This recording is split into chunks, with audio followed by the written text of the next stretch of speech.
Thank you, Senator Kane. Senator Cruz. Thank you, Mr. Chairman.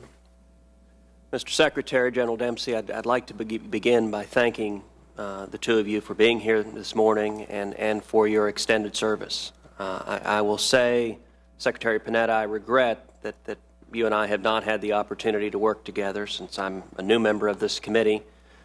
But I will tell you, you have over many years earned a reputation for being fair-minded, for looking for bipartisan compromise, and for looking for solutions.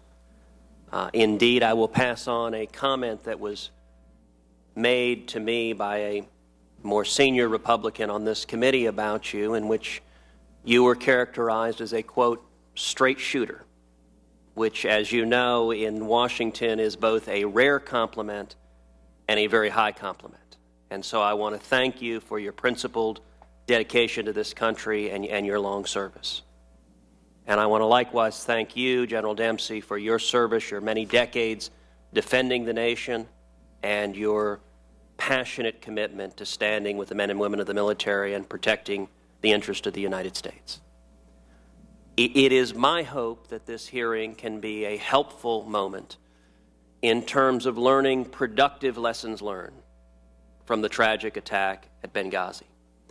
And what I would like to focus on principally is the window between when the attack began and 5:15 in the morning when Navy SEALs Glenn Dougherty and Tyrone Woods lost their lives. There are roughly 7.5 hours there. And I recognize that in any military conflict, one inevitably faces the proverbial fog of war.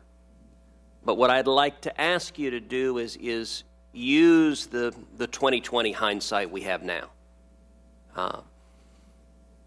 If you could go back in time with the knowledge you have today and play it over again. If at 9:42 p.m. Benghazi time, when the first attack began, you knew that at 5:15 a.m. two former SEALs would be on the roof of that annex and would face mortar fire, what specifically could have been done if we had that knowledge? And I recognize that is a hypothetical, but if we had that knowledge, what military options would there have been to prevent that loss of life and to stop that attack at the annex?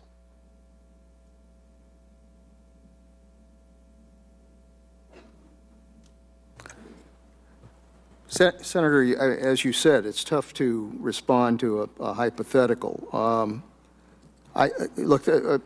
Just as long as we're talking about hypotheticals, the best that would have happened here is that we would have had a heads up and we would have had troops on the ground to protect that facility. That's the best scenario, and that's what works the best. Once an attack takes place, the biggest problem you have is getting accurate information about exactly what is taking place in order to then develop what response you need to do it. You can't just willy-nilly send F-16s there and blow the hell out of a place without knowing what's taking place. You can't send AC-130s there and blow the hell out of a target without knowing what's taking place. You've got to be able to have good information about what is taking place in order to be able to effectively respond. So in your judgment, if I understand you correctly, the most effective means would have been to have boots on the ground. That's right. If, and again this is a hypothetical, at 9:42 p.m. you had received a direct order to have boots on the ground to defend our men and women there, what is the absolute fastest that could have been carried out?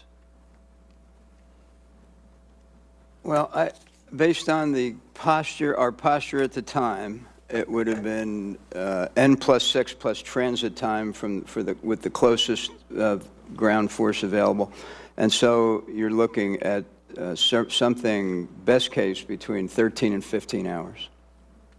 So if I understand your testimony correctly, that in your military judgment that there was no way conceivably to get troops on the ground sooner than 13 to 15 hours. That's correct.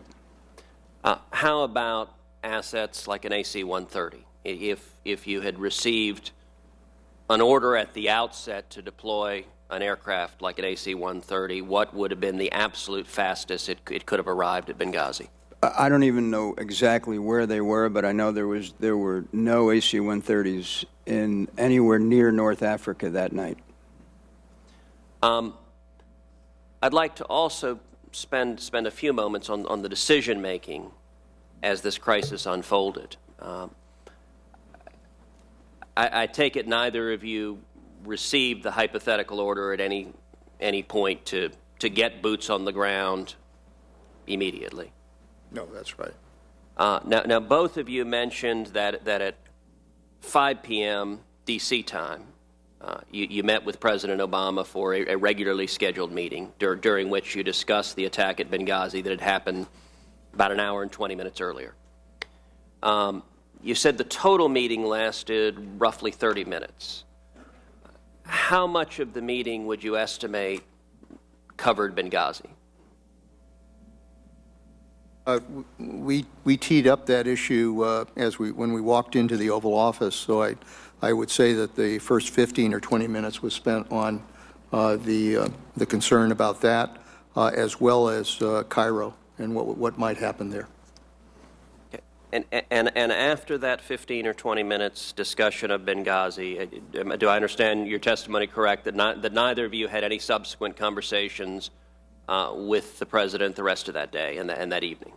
Well, we continued to talk. I think we teed up some other issues that we were dealing with at the time to inform the President, and then once that concluded, we both went back to the Pentagon, and immediately I ordered the deployment of these forces into place. In between 9:42 p.m. Benghazi time, when the first attack started, and 5:15 a.m., when Mr. Dougherty and Mr. Woods lost their lives, what conversations did either of you have with Secretary Clinton? We did not have any conversations with Secretary Clinton. So, and General Dempsey, the same is true for you. And one final question, because my time has expired. Senator Lee asked you about securing the compound and noted that it took some 23 days to do so, and I think to the astonishment of many viewers, we had CNN news crews discovering what appeared to be sensitive documents rather than U.S. forces or law enforcement. And I just want to make sure I understood your answer correctly, in that you said that you were not requested to secure the compound, and had you been requested to secure the compound, in your judgment, the U.S. military could have done so and could have done so effectively? Yes. Yes. Thank you, Mr. Chairman. Thank you, Senator Cruz. Senator Hagan.